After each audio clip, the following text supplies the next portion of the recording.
Fort Myers police officer Tyler Williams faced more than 40 counts of discipline during his time there, and yet was hired by the Hendry County Sheriff's Office. Week News investigative reporter Peter Fleischer discovered incorrect information during the hiring process and searches for answers as to how Williams got that job. The incident that ended Tyler Williams' time at the Hendry County Sheriff's Office and led to 2 felony charges against him is explosive. But the issues and outright false information started quietly, almost immediately during Tyler Williams' time with the Hendry County Sheriff's Office. His application, dated April 27, 2022, was filed just 6 days after he resigned in lieu of termination at the Fort Myers Police Department.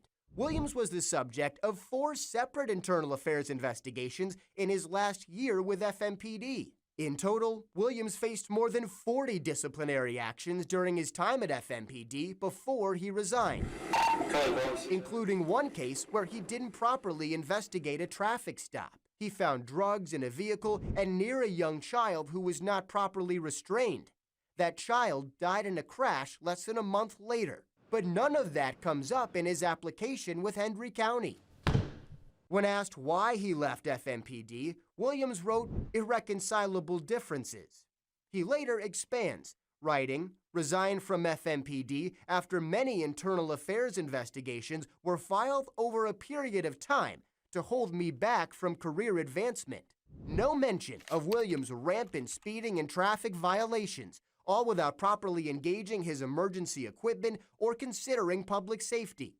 No info about the domestic violence call he failed to report or notify a supervisor about, during which he falsely reported his body camera dying. And not a word about his last incident at FMPD, in which he showed up at a business while off duty and threatened the owner with a metal jack handle.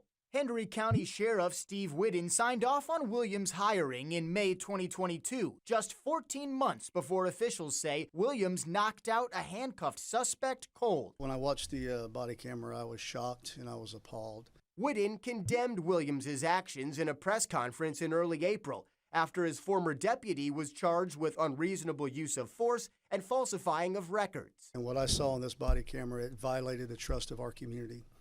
And that trust is so sacred, and we work very hard to keep that trust between our deputies and our community of Hendry County.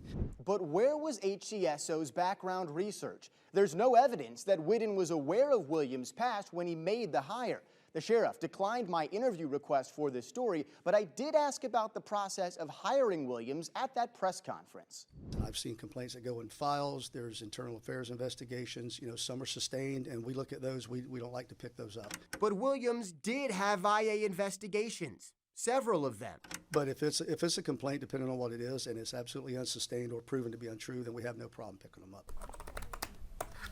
I filed the records request with FMPD, looking for any proof that Whitten and HCSO looked into Williams' background.